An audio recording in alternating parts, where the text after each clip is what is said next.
Bonjour, chers frères et sœurs, c'est toujours pour moi un véritable plaisir d'échanger avec vous. Je pense que pour ne pas commettre les mêmes erreurs, le peuple camerounais doit faire son mea culpa. Pourquoi avons-nous eu M. Biya comme président de la République? Pourquoi l'avons-nous reçu dans toutes les régions de notre pays? Parce que quand il est devenu président de la République, non seulement il n'était pas élu du peuple camerounais, mais aussi il avait été reçu sur tapis rouge, en grand pompe, dans toutes les régions de notre pays. Alors, pourquoi l'avons-nous reçu? Le peuple camerounais ne savait pas grand-chose de M. Biya. Pourtant, il avait reçu, et partout où il était allé, les chefs traditionnels, la société civile, et tout le monde avait reçu M. Biya. Tout le monde l'aimait déjà à première vue. Mais posez-vous la question pourquoi on l'aimait. Chers frères et sœurs, nos parents nous disent qu'on l'aimait parce qu'on disait qu'il était beau. Donc, vous comprenez qu'on a voté, je veux dire qu'on a fait confiance à un monsieur qui n'avait pas de vision. Nous ne savions, je veux dire, nos parents nous disent qu'ils ne savaient rien de monsieur Biya. On disait qu'il était beau, qu'il était attirant. Donc, c'est la même façon, hein. Il y a des gens aujourd'hui qui commettent les mêmes erreurs. Ils vont prendre ils vont dire, je me suis marié avec ce monsieur-là parce qu'il était très beau. Aujourd'hui, je me suis rendu compte que c'était plutôt une autre personne parce qu'il est très violent. Donc, les hommes commettent tous les mêmes erreurs. Et ça se passe le plus souvent en Afrique, où on célèbre les hommes. On célèbre les hommes qui n'ont aucun passé connu, qui n'ont aucun bilan propre à eux, je veux dire des bilans tangibles. On célèbre des hommes par fanatisme le plus souvent, parce que c'est un membre de ma famille, parce qu'il est de mon village, parce qu'il est de ma communauté. On célèbre des hommes. Alors que pour diriger un pays comme le Cameroun, et surtout les pays africains qui sont très complexes, en eux-mêmes parce qu'il y a la complexité démographique, il y a l'affaire des communautés, mais aussi ce sont des situations, des contextes très difficiles en termes de développement. Les pays africains sont le plus souvent très enclavés, mais vous allez voir des gens, ils vont suivre un candidat par fanatisme. Vous leur posez la question, quelle est la vision de votre candidat? Ils sont incapables de vous le dire. Monsieur Biya, je vous dis qu'on le suivait parce que on disait qu'il est très beau. J'ai entendu les parents, les grands-parents dire cela. De la même façon, vous allez suivre des gens aujourd'hui, on dit qu'on le suit parce qu'il est très éloquent. On va dire on le suit parce qu'il est très diplômé. Ce n'est pas ça l'affaire.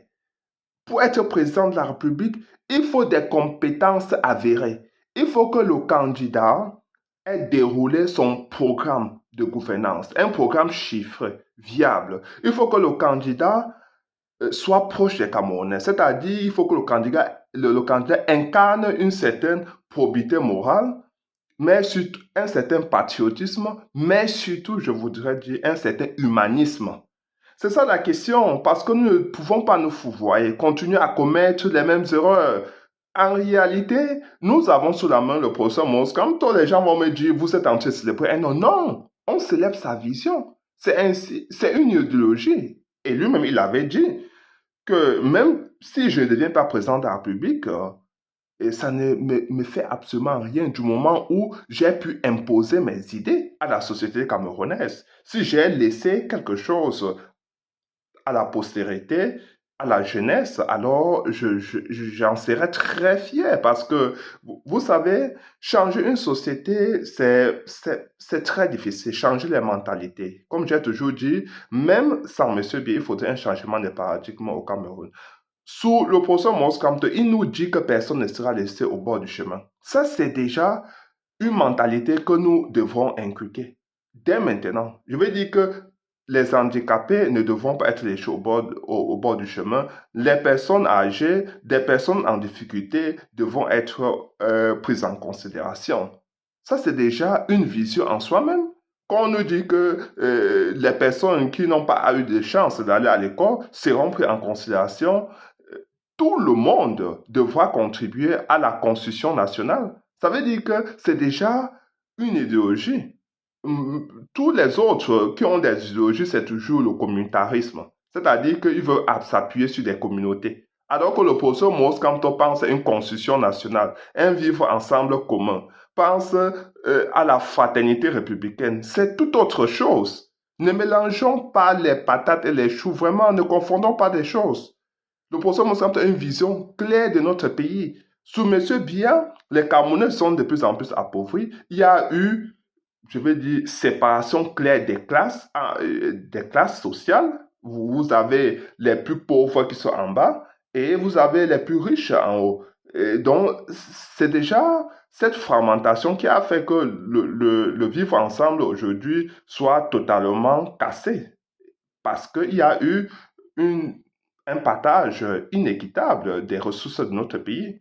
Il y a eu une division communautaire instrumentalisée par le régime de M. Biya. Et certains, à quel jour, il veut dire que certains ont contribué à cela, à amplifier cela. Même certains partis politiques de l'opposition, il y a eu des gens qui ont écrit sur le communautarisme, qui pensent que ce sont les communautés qui doivent diriger le pays. Alors que, vous savez, sous d'autres cieux, même en Afrique, même en Occident, on n'est pas un Lyonnais, un Marseillais, ils travaillent ensemble. Donc ça, c'est poser des questions. Ils découvrent même plus tard, peut-être par l'accent, que c'est un Lyonnais ou un Marseillais, mais ce qui compte, en fin de compte, c'est la compétence. Qu'est-ce que vous mettez sur la table? Si nous pouvons travailler sur une chaîne de production ensemble, parce que nous sommes compétents, parce que la méritocratie est au centre du choix des candidats, des personnes qui doivent travailler sur un projet donné, alors nous allons collaborer ensemble pour produire un résultat final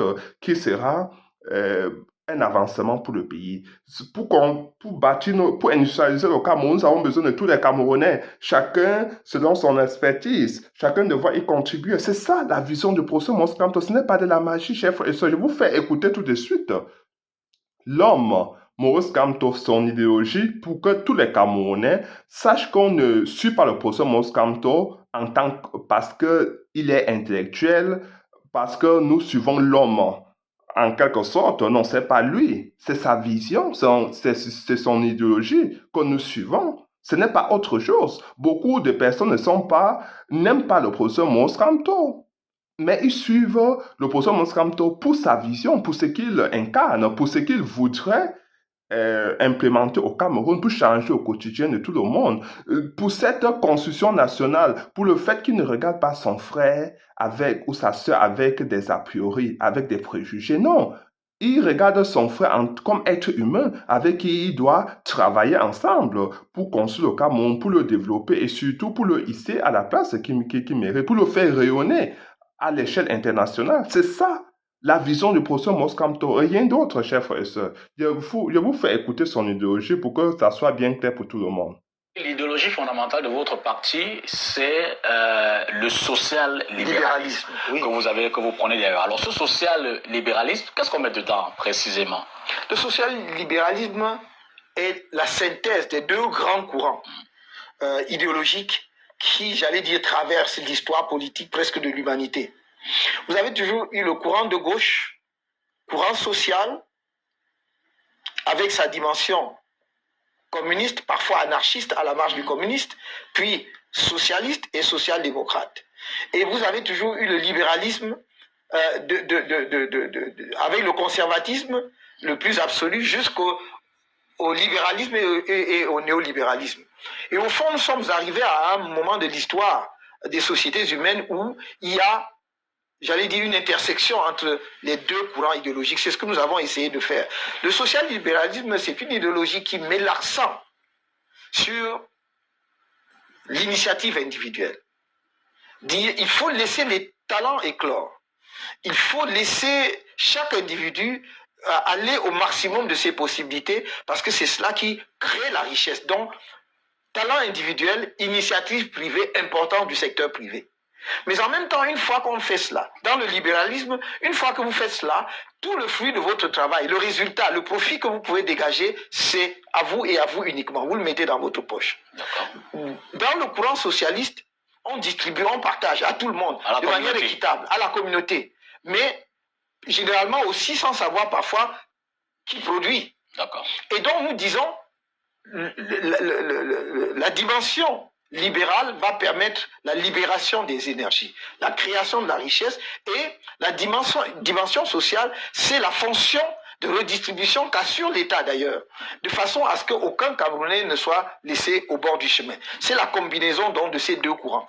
Certains disent c'est la social-démocratie, sauf que la social-démocratie reste dans son ancrage de gauche exclusivement. Nous voulons justement intégrer le centre droit, si j'ose dire. Si on prend le clivage que l'on observe en Occident, on veut intégrer le centre droit avec effectivement, j'allais dire, toute la gauche socialiste. Et c'est ça qui donne le social. Mais pour revenir chez nous, est-ce que le social-libéralisme que prône le MRC ne s'apparente pas au libéralisme communautaire de Paul Biya si l'objectif est la richesse individuelle pour la finalité du bien commun?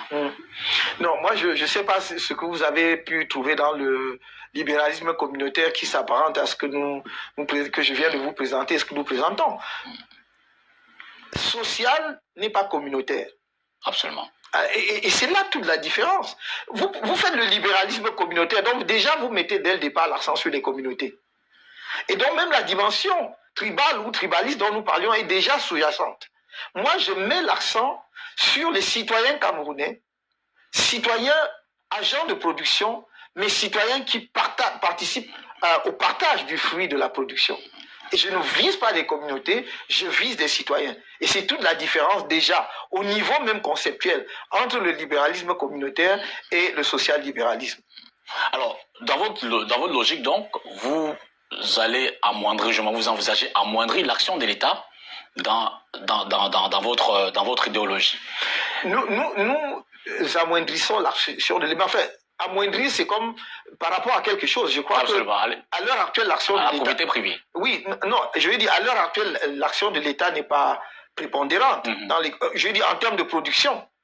Donc, nous allons amoindrir l'action de l'État dans la production. L'État n'interviendra que dans les secteurs stratégiques, et d'ailleurs les secteurs stratégiques dans lesquels le secteur privé n'investit pas. Parce qu'il y a des secteurs stratégiques dans lesquels le secteur privé investit. Et là, l'État va les encadrer. Parce que quand c'est stratégique, quand bien même c'est le privé qui a investi, ça devient d'intérêt national. Mais dans un pays en développement comme le nôtre, est-ce que cette libéralité n'est pas un risque, notamment pour le tissu industriel? Non, du tout. Le social-libéralisme, justement, c'est pas le néolibéralisme. C'est le libéralisme, j'allais dire, à tout craint, le libéralisme tout court, pur, ou dans ses extrémités, c'est-à-dire le néolibéralisme, qui est un danger pour un jeune pays parce que effectivement, son idéologie fondamentale, c'est non seulement la concurrence, mais l'abaissement des barrières douanières, donc du contrôle, et également aux frontières pour rendre la compétition maximale.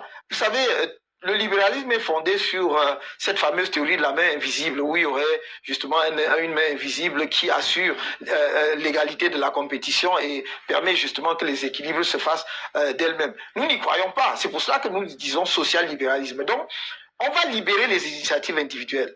Là où c'est nécessaire, nous allons justement protéger nos initiatives individuelles au plan national. Si nous faisions du néolibéralisme, nous ne dirions pas que nous ne partageons pas ce qui a été fait dans le cadre des APE, c'est-à-dire les accords de partenariat économique. Et j'ai toujours été extrêmement clair là-dessus. Nous allons rediscuter les APE pour voir si nous pouvons les adapter. Sinon, nous allons en sortir parce que ça ne peut pas permettre le développement industriel du Cameroun, les APE.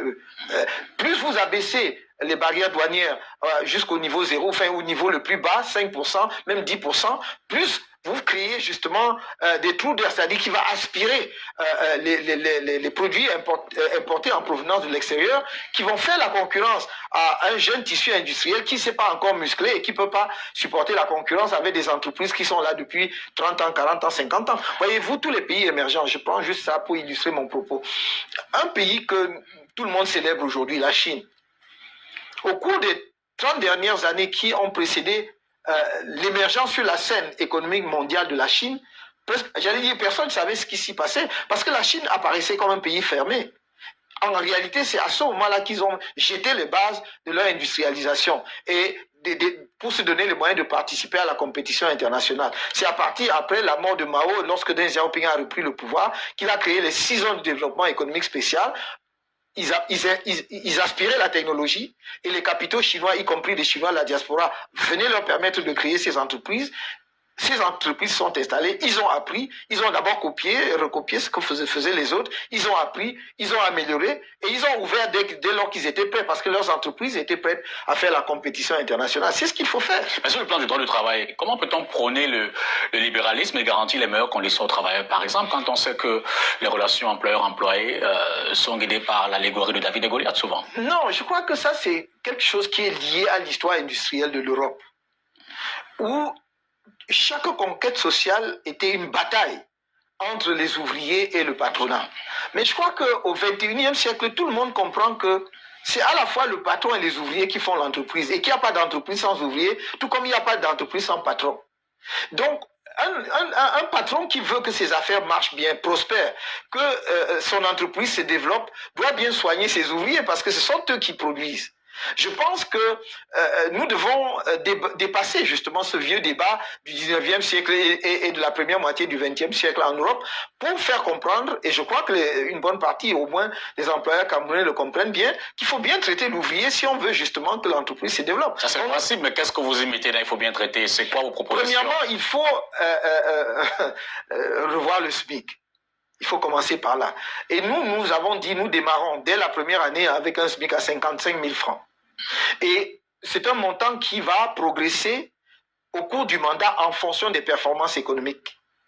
Et donc, si l'économie se porte bien, si la croissance est ce que nous espérons, c'est-à-dire que pour que vers la fin du mandat, on soit dans une croissance à 2 chiffres, le SMIC également ne sera plus à 55 000 francs. Il va croître proportionnellement. Et si la croissance n'est pas bonne? Si la croissance est à tonne, non, le SMIC ne diminue pas. Quand on dit 55 000 francs, c'est le plancher. On ne peut pas aller en dessous parce que nous sommes quand même citoyens de ce pays. Nous savons dans quelles conditions vivent les Camerounais. Avec moins de 55 000 francs, même déjà 55 000 francs, c'est limite. Vous ne pouvez pas vivre dans une ville comme Yaoundé et Douala. Donc c'est le plancher. Si ça ne démarre pas, mais il n'y a aucune raison avec nous pour que l'économie ne démarre pas, d'une part parce que nous savons comment faire démarrer l'économie, nous avons les experts qu'il faut, nous avons aussi l'expérience et surtout les relations qu'il faut pour effectivement attirer les investissements au Cameroun. Croyez-moi, à la fin du mandat, nous serons à une croissance à 2 chiffres. Alors, et donc, j'ai parlé juste du SMIC, c'est pas tout. Nous allons également veiller à ce que les syndicats jouent vraiment leur rôle. Parce que le syndicalisme au Cameroun, parfois on se demande à quoi ça sert, parce que les syndicats sont complètement éteints.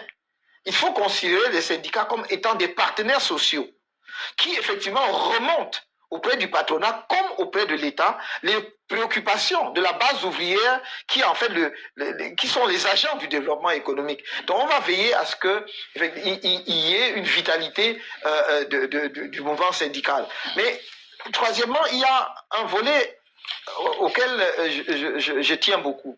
C'est la santé. Et pas, c'est la santé des Camerounais de façon globale, mais il y a la santé des travailleurs. Nous savons le type de fléau qui sévissent dans ces milieux-là. Il faudra effectivement qu'il y ait une meilleure protection sociale. Et c'est pour cela que nous avons dit, dès les 3 premières années du mandat, nous allons mettre en place un système d'assurance maladie universelle minimum. Assurance maladie universel minimum. Il y aura la sécurité sociale, mais dans le cadre de la sécurité sociale, parce que dans la sécurité sociale, vous avez la prévention. C'est ce que fait la CNPS, à peu près tout à l'heure, prévoyance sociale. Donc, vous cotisez et vous touchez lorsque vous êtes vieux. Mais vous avez également l'assurance, la garantie, notamment en matière de santé, que quand vous tombez malade, vous allez être pris en charge, soit intégralement à 100%, soit dans une proportion qui est déterminée en fonction de la contribution. Et il y a une troisième dimension qui est vraiment ce qu'on appelle la sécurité sociale pour tout Camerounais et en particulier pour les plus nécessiteux, c'est-à-dire ceux qui ont perdu leur emploi, c'est-à-dire des parents d'un certain âge qui sont abandonnés, c'est-à-dire les enfants de la rue. Et donc, voilà le système global de sécurité sociale.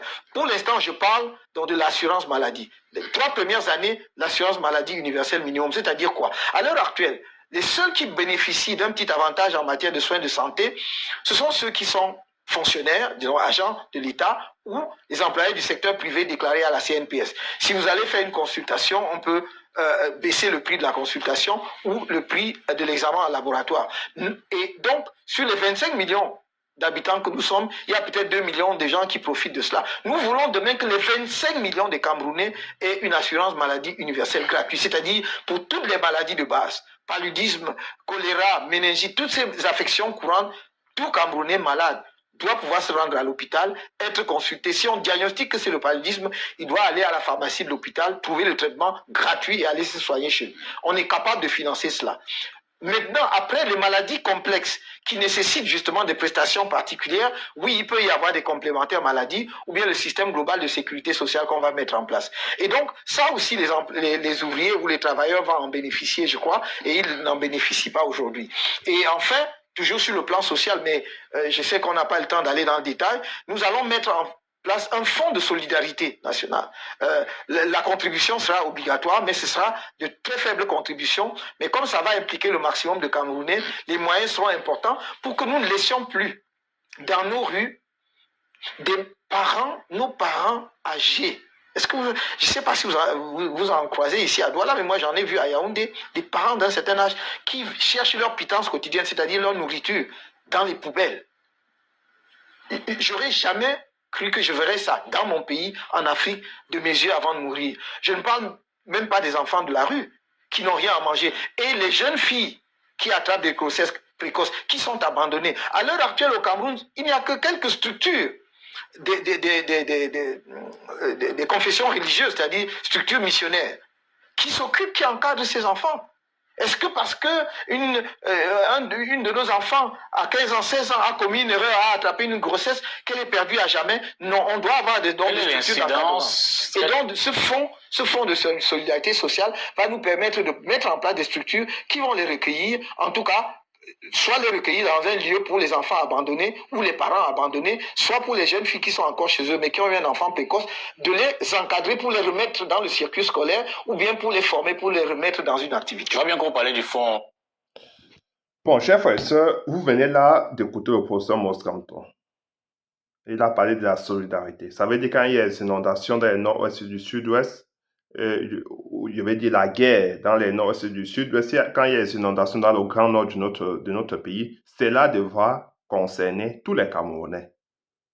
Donc, tous les Camerounais devront s'impliquer pour y trouver rapidement une solution. Avec les aides, avec tout le monde devra y contribuer. Tout le monde devra exprimer, je vais dire, sa générosité vis-à-vis de tous ceux qui sont en difficulté, de tous ceux qui ont été, de tous les oubliés de la société camerounaise. Ça, c'est la vision du professeur Maurice Kamto. Rien de plus. Nous avons fait confiance à M. Biya sans éléments factuels.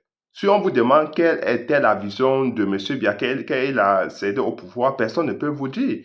Mais aujourd'hui, nous avons les faits devant nous, donc nous pouvons savoir que sa vision, c'était d'appauvrir le peuple camerounais, de créer une société divisée, parce que en fin de compte, le soi-disant, c'est quoi, le libéralisme communautaire, il a fragmenté la société camerounaise en communauté, en instrumentalisant le tribalisme.